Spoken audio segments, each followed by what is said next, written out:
శ్రీమద్భగవద్గీత ప్రతిరోజు స్మరించుకుందాము.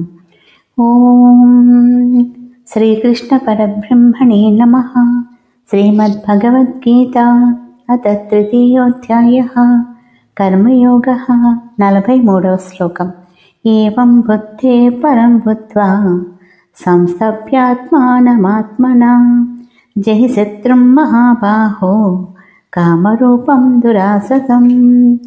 మహాబాహుడా, ఇలా ఆత్మను బుద్ధి కన్నా ఎక్కువైన దానినిగా తెలుసుకొని నిన్ను నీవు నిగ్రహించుకొని కామరూపి అయిన ఈ జయింపవీలు కాని శత్రువుని సంహరించు. ఓం తత్సత్. ఇది శ్రీమద్భగవద్గీతాసు ఉపనిషత్సు బ్రహ్మ విద్యాయాం యోగశాస్త్రే శ్రీకృష్ణార్జున సంవాదే కర్మయోగో నామ ద్వితీయోధ్యాయః సంపూర్ణం. శ్రీ గోపాలకృష్ణ భగవానికి జై.